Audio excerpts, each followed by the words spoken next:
Hello friends, आज की इस वीडियो में हम क्लास 10th एनसीईआरटी के पहले चैप्टर वास्तविक संख्याएं के एग्जाम्पल दूसरा, तीसरा और तीसरा सोल्व करने वाले हैं। इसका पहला एग्जाम्पल मैंने करा दिया है, आप इस चैप्टर की प्लेलिस्ट में जाके चेक कर सकते हैं और उसकी लिंक मैं इस वीडियो के डिस्क्रिप्शन में भी दे दूँगी। लेकिन उससे पहले आप हमारे चैनल बेसिक शिक्षा बाय मीवी को ज़रूर सब्सक्राइब कर लें और बेल आइकन को प्रेस कर लें ताकि हर नई वीडियो की नोटिफिकेशन आपके पास सबसे पहले पहुँचे। तो आइए चलते हैं हमारे क्वेश्चन पे। तो एग्जाम्पल 2 है हमारा, संख्याओं 6 और 20 के अभाज्य गुणनखंड विधि से एचसीएफ और एलसीएम निकालने हैं। 6 और 20, तो देखो हम पहले दोनों अलग अलग क्या कर लेंगे, अभाज्य गुणनखंड कर लेंगे। तो 6 के करेंगे तो क्या आ जाएगा, यहाँ पे 2 से भाग चला जाएगा 3 बार और 3 से 1 बार। अब है 20 के, तो 20 में 2 का भाग चला जाएगा 10 बार, फिर 2 का चला जाएगा 5 बार और 5 से 1 बार। तो ये अभाज्य गुणनखंड कर लिए हमने, तो यहाँ पे लिख देते हैं। 6 के क्या क्या है, 2 गुणा 3 और 20 के क्या है, 2 गुणा 5। इसको हम ऐसे भी लिख सकते हैं 2 की पावर 2 इंटू 5। ठीक है। अब मैंने आपको बताया था एचसीएफ और एलसीएम निकालना। अगर आपने वो वीडियो नहीं देखा है तो आप उस वीडियो को जाके पहले चेक करें। मैंने इस चैप्टर के इंट्रोडक्शन वीडियो में एचसीएफ और एलसीएम बहुत अच्छे से निकालना सिखाया है। वो वीडियो देखने के बाद आपको समझ में आ जाएगा कि एचसीएफ कैसे निकालते हैं और एलसीएम कैसे निकालते हैं। तो देखो मैंने एचसीएफ निकालना बताया था कि सबसे छोटी घात लेनी है हमें। तो देखो इसके फैक्टर है 2 गुणा 3 और इसके हैं 2 की पावर 2 गुणा 5। तो इसके अंदर सबसे 2 की सबसे छोटी घात कौन सी हो गई, 2 गुणा, इसमें 3 है लेकिन इसमें 3 नहीं है तो हमें नहीं लेना। इसमें 5 है, इसमें 5 नहीं है तो हमें 5 भी नहीं लेना, हमें सबसे छोटी घात लेनी होती है। तो ये 2 क्या हो जाएगा इसका एचसीएफ। अब एलसीएम निकालते हैं। एलसीएम में मैंने आपको बताया था कि सबसे बड़ी घात लेते हैं। तो देखो इसमें भी 2 है, इसमें भी 2 है, लेकिन सबसे बड़ी घात किसमें, इसमें। तो हम लिख देंगे 2 की पावर 2। इसमें देखो 3 की घात 1 है और इसमें 3 है ही नहीं, मतलब 3 नहीं है। इसका मतलब ये है कि हम 3 की पावर 0 ले सकते हैं। क्या ले सकते हैं, 3 की पावर 0। तो बड़ी घात कौन सी हो गई, 3। देखो इसमें 5 है लेकिन इसमें 5 नहीं है, तो यहाँ पे 5 नहीं है मतलब यहाँ पे क्या है, 5 की घात 0। तो हम क्या ले लेंगे, ये 5 की घात कुछ नहीं है मतलब 1, तो हम ले लेंगे 5। तो इन सबको गुणा कर लेंगे तो आ जाएगा 60। तो ये हो गए हमारे एचसीएफ और एलसीएम।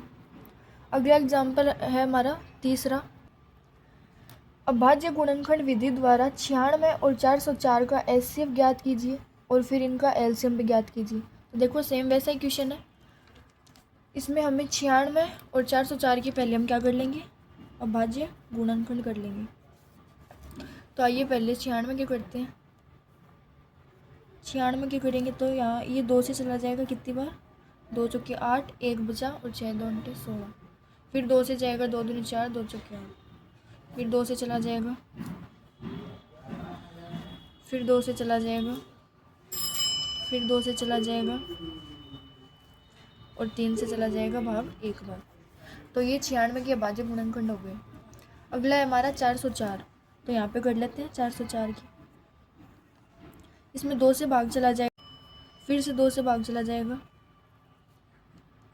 और देखो अब 101 में और किसी का भाग नहीं जाता है ना, तो हम 101 में 101 का भाग ही जाएगा 1 बार। तो ये अभाज्य गुणनखंड हो गए, यहाँ पे लिख लेते हैं हम। 96 के क्या क्या हो गए, 2 गुणा 2 गुणा 2 गुणा 2 गुणा 2 गुणा 3 और 404 की हो गए 2 गुणा 2 गुणा 101। इनको हम ऐसे लिख सकते हैं। देखो यहाँ पे 2 की घात कितनी है, 2 कितनी बार है, 1 2 3 4 5। तो यहाँ पे आ जाएगा 2 की पावर 5 गुणा 3।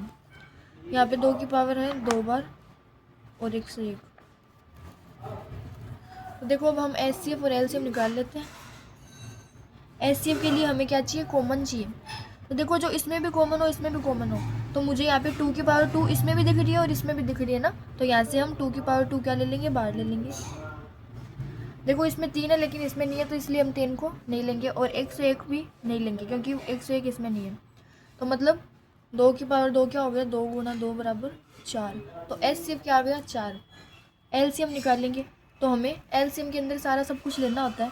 तो जो सबसे बड़ी घात होती है वो ले लेते हैं हम। तो यहाँ पे 2 की बड़ी घात क्या है 5, तो क्या लिख देंगे 2 की घात 5 गुणा यहाँ पे 1 और यहाँ पे कुछ नहीं है मतलब 0 है, इसलिए हम क्या ले लेंगे 3।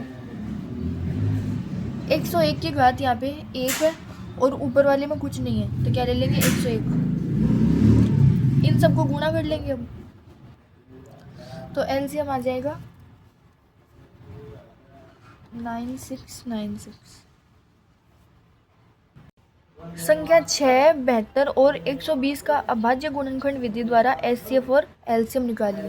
तो देखो वही मेथड अप्लाई करेंगे। पहले हम सबके क्या निकाल लेंगे अभाज्य गुणनखंड, 6, 72 और 120। तो देखो 6 के करते हैं पहले। 6 के अभाज्य गुणनखंड क्या हो जाएंगे, 2 से भाग चला जाएगा 3 बार और 3 में चला जाएगा।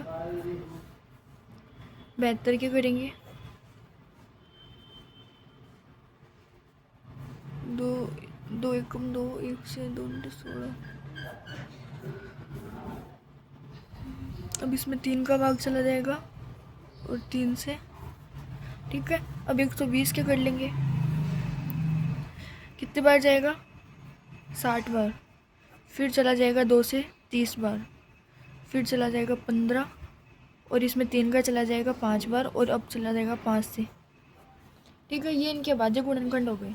अब हम यहाँ पे लिख लेते हैं सबके। 6 के हो गए 2 गुणा 3, 72 के हो गए 2 गुणा 2 गुणा 2 गुणा 3 गुणा 3। 120 के अभाज्य गुणनखंड है हमारे, ये देखो 2 कितनी बार है 3 बार और 3 और 5, ठीक है। इनको कुछ इस प्रकार लिख लेते हैं। 2 की यहाँ पे 2 कितनी बार है 3 बार, तो 2 की पावर 3 और 3 है 2 बार, तो 3 की पावर 2। यहाँ पे 2 कितनी बार है 3 बार, 2 की पावर 3 गुणा 3 गुणा 5। अब देखो एचसीएफ और एलसीएम निकाल लेते हैं।